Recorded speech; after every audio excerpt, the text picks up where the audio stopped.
Hello friends, केम छो? अस्सलाम वालेकुम, बिस्मिल्लाहिर्रहमानिर्रहीम। आज बनावशुं આપણે દહીંવડા। જોઈ શકો છો એના માટે આપણે અડદની દાળ લઈ લીધી છે। સફેદ અડદની દાળ છે। એને ધોઈને સાફ કરી ઝટકીને સોઈને કાકરી બાકરી કસ્તર કંઈ ના હોય એમ હોય તો કંઈ નહીં, એને પલાળી દેશું પાણીના અંદરમાં 2 વાર ધોઈને આપણે એને પલાળી દેશું। જોઈ શકો છો પાણીમાં પલાળી દીધી હતી ધોઈને, અને આપણે 7-8 કલાક પલાળી દીધી છે। અને હવે પાછું આપણે પાણી કાઢી રાખીએ ધોઈને આવી રીતના। તો પાણી નીકળી ગયું છે એટલે આપણે આને મિક્સરમાં ગ્રાઇન્ડ કરી લઈએ।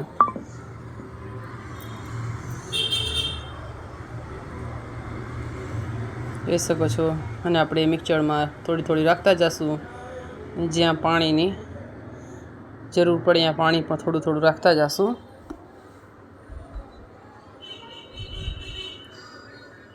ને આપણે દાળને મિક્સરમાં આપણે ગ્રાઇન્ડ કરી લઈએ। જોઈ શકો છો આપણે ગ્રાઇન્ડ કરી લીધી છે, અને આપણે એક તપેલામાં કાઢતા જઈશું। આવી જ રીતના આપણે બધી દાળ આવી રીતના ગ્રાઇન્ડ કરી લેવાની છે। આની અંદરમાં હવા ભરવા માટે આપણે એક ડાયરેક્શનમાં આવી રીતના એને ફેંકતા જઈશું। એક જ ડાયરેક્શનમાં આવી રીતના આપણે અડધી પોણી કલાક લગી એને ફેંકવું છે હાથેથી। હવે આની અંદરમાં રાખશું જીરું ને આદુનું કટિંગ અને મીઠું રાખશું। અહીંયા તમે મરચાંનું કટિંગ પણ રાખી શકો છો। અહીંયા આપણે મરચાં પસંદ નથી આવતા એટલે આદુ ને જીરું ને મીઠું ત્રણે રાખી દીધું છે। અને પાછું એકવાર આખું હાથ મારી દેશું એટલે મિક્સ થઈ જાય। જોઈ શકો છો આપણે એક જ ડાયરેક્શનમાં માર્યું છે એટલે એની અંદર હવા ભરાય અને આપણા ફૂલેલા અસલ દાળવડા બને, દહીંવડા। જોઈ શકો છો। અને ચેક કરવા માટે આપણે હવે એક નાની વાટકીમાં પાણી લેશું। પાણીના અંદરમાં આપણે થોડુંક બેટર રાખશું। જો તરે એટલે એ પાણીના અંદરમાં તરે એટલે સમજી લેવાનું કે આપણું પરફેક્ટ છે। જોઈ શકો છો અહીંયા આપણે એક તેલ પણ મૂકી દીધું છે ગેસ ઉપર। તેલ આપણું થાય એટલે આપણે આવી રીતના વડા રાખતા જઈશું। આપણે આપણી નાની મીડિયમ સાઇઝ જ કરી છે। હજી આપણે પાણીમાં રાખશું તો થોડાક વધારે ફૂલાશે। અહીંયા થોડીક તમે મોટી સાઇઝ કરી હોય તો કરી શકો છો।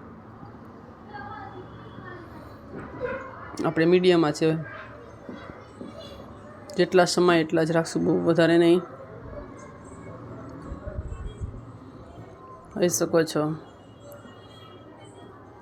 હવે આને આપણે ફેરવી લેશું। નીચેની સાઈડ થઈ ગઈ છે એટલે આપણે એને બીજી સાઈડ પલટાવી લેશું। અને ફેરવતા આપણે એને જોઈ શકો છો આપણે હવે તરાઈ ગયા છે એટલે આપણે એને કાઢી લઈએ। મસ્ત જોઈને લાગે છે। આવી જ રીતના આપણે બધાય વડા તરી લેવાના છે। તેલ નિતારી અને આપણે કાઢી લેશું। જોઈ શકો છો આપણા બધાય વડા તરાઈ ગયા છે।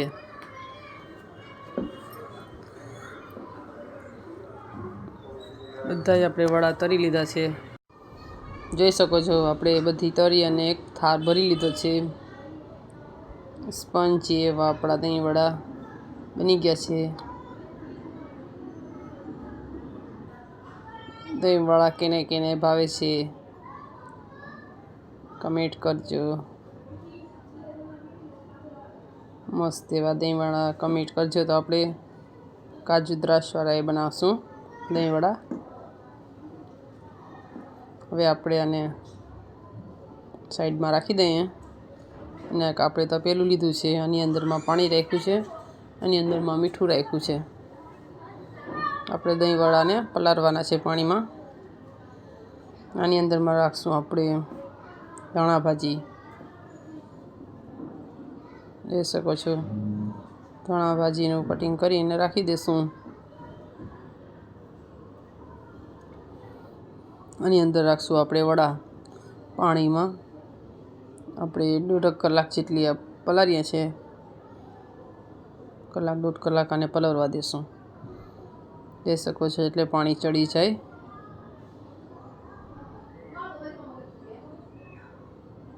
અંદર લગીને પાણીથી ભરાઈ જશે.